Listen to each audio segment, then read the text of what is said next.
Pakistan today under CPEC is said to have entered a new and more dynamic industrialization phase. Even though in the past Pakistan was mindful of establishing special economic zones, but such endeavors did not seem as successful.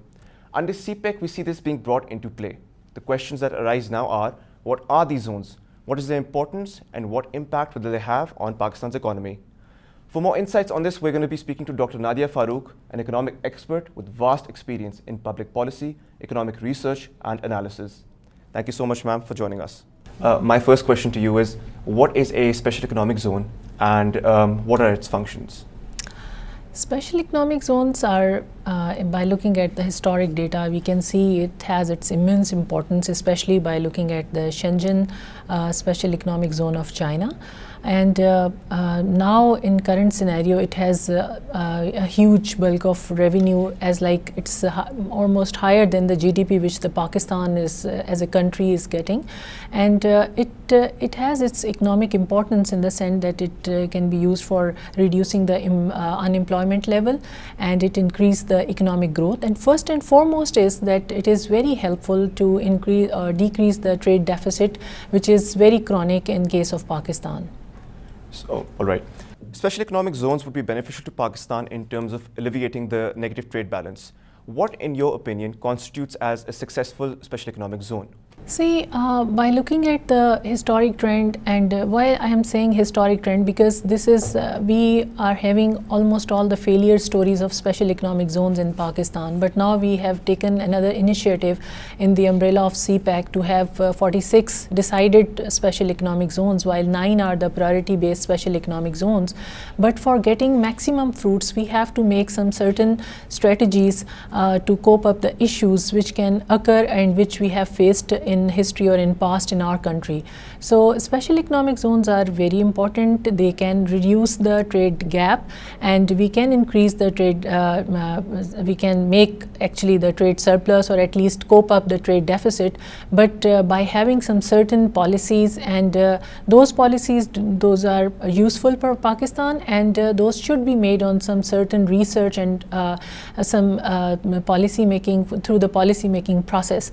We can see that the Board of Investment have make a certain act for the special economic zone, and it came in 2012.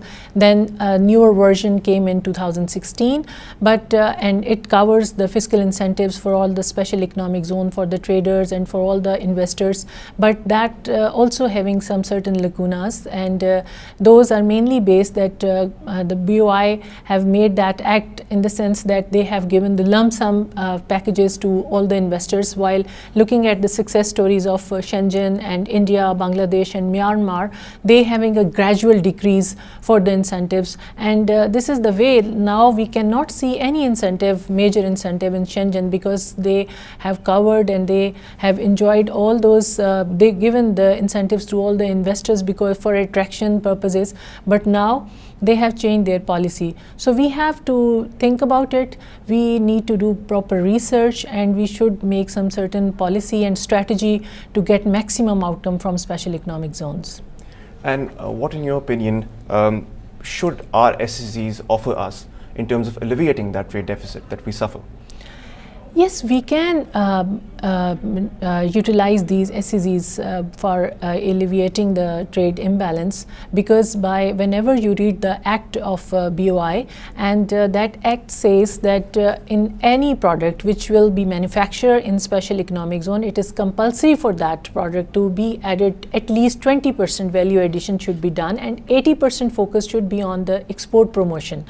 So it's a good initiative, no doubt in it, but by having all certain other issues that can also make a hurdle in the sense for the investors who will work in special economic zones. So that's the reason I'm saying again and again that we have to make some certain strategy and policy to mitigate and to even cope up these issues, like the local industry.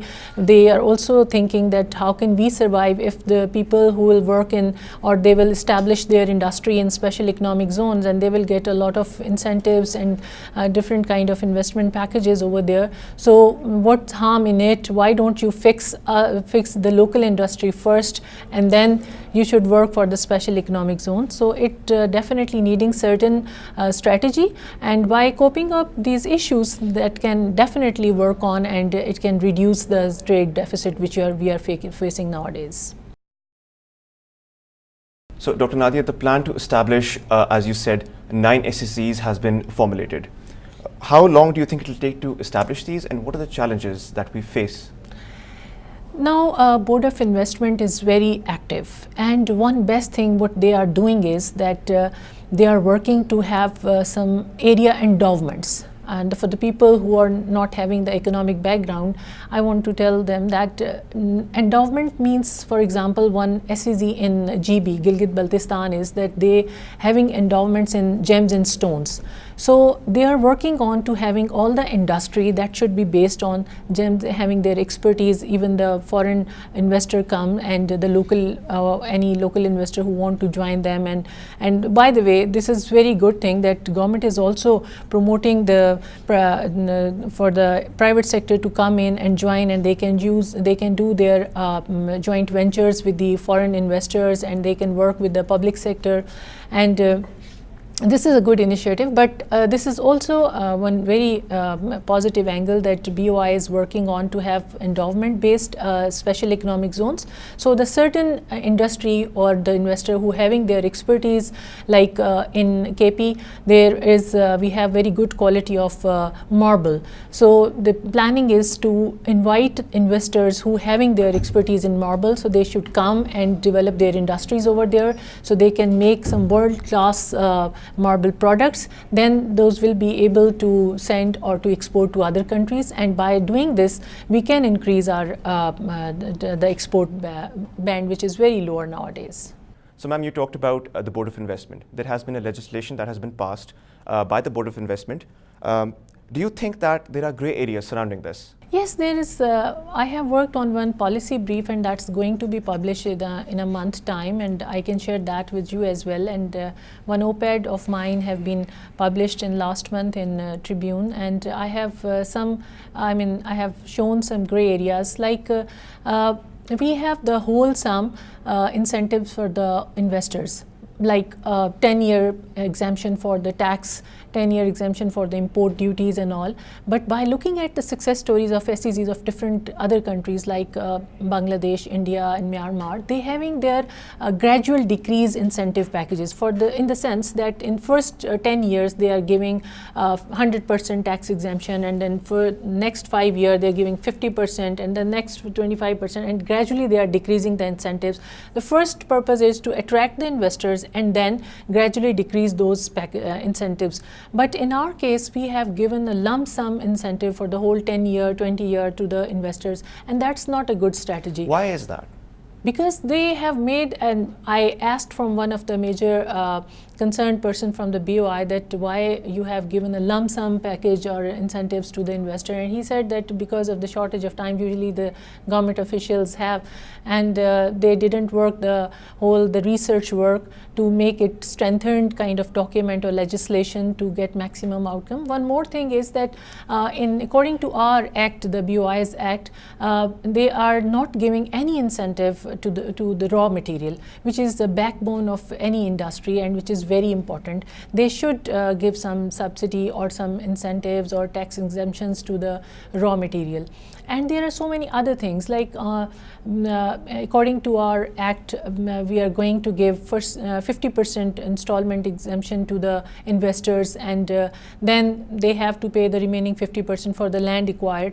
But I think it is the expiration, and for the rent seeking purposes the investor can use, the major industrialist can use it. Why not government use these incentives to the other areas, like special economic zones is basically a balance according to the BOI's Act. The 70% will be for the commercial activities and 30% for the other residential activities. The area is located in this way. So I think government can give some incentive for the health, education and social activities, the employees or the workers who will work or reside over there.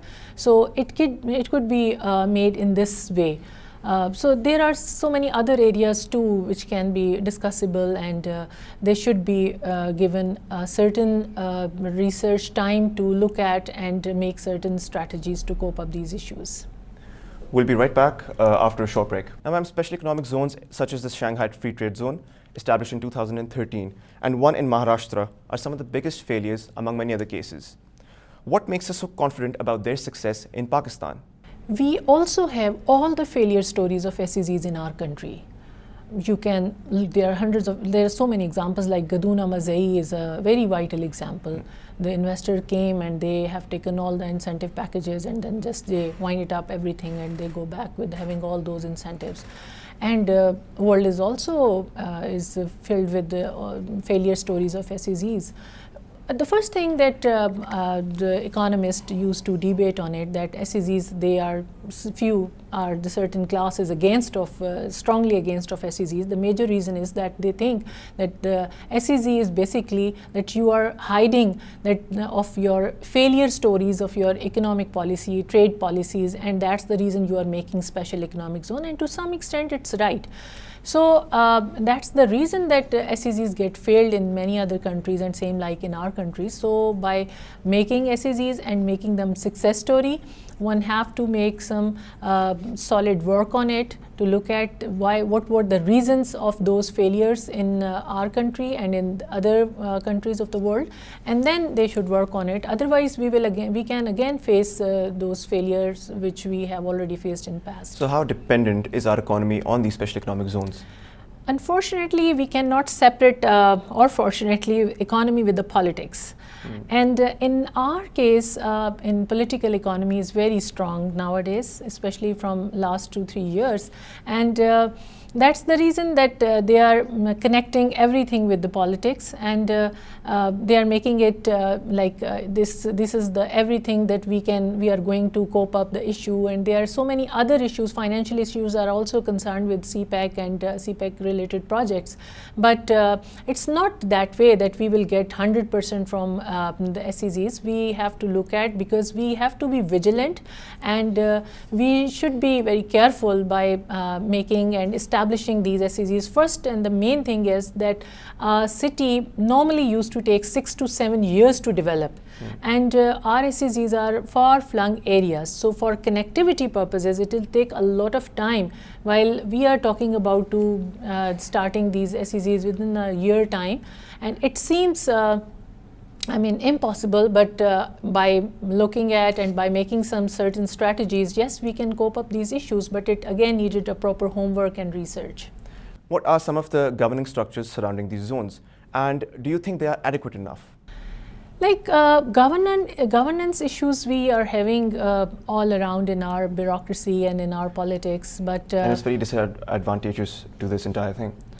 Yes, these issues used to trigger the failure stories of SEZs because of the incentive packages. They can use or utilize these incentives for their own and for their relatives, which we have and listened and heard everywhere in our country.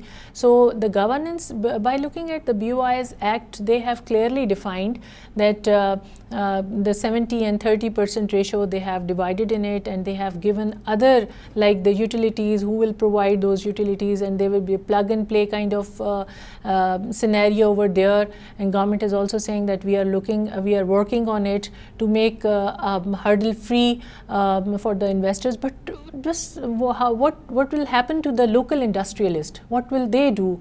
What will they cope up, and how can they basically they can bring up with these incentives which are going to given to the investors who will work in special economic zones? So it's a very sensitive issue by looking at the local industry. So we have to work on it, and it's not like a rosy kind of picture that we will just start and we will just plug and play and everything will start. And isn't that the government's job to actually develop the local industry so that we could actually flourish? Yeah, that's the reason we can see a lot of aggression from the local industrialists. They are in feeling insecure that what will happen to our industry and to our investment. That's the reason the government is not going to fulfill those requirements, or they are not going to give them a proper satisfaction that your asset will be in a secure mode. We can see a year ago a story had been published in Reuters that was about the Mia cables and all. See, there are some issues that local industry, they are working here since 1950s and they have not developed themselves, and now the cables which are coming or importing from China, they are on a cheaper prices. But again, our business community is not happy since years in our country. So there are some other issues like the business environment is so weak, and that's the reason our industrialists and our investors are unable to cope up and to compete their products with the other foreign products, especially with the China. So it's a huge, in the sense that they will be in a trouble, the local industrialists, that how can they cope up and how can they compete with those products with the Chinese having, because they're having very low cost of doing business as compared to us in Pakistan. Understood. Thank you so much, Dr. Nadia, for joining us. Welcome. Thank you. Thank you so much for watching. I'll see you all again next week.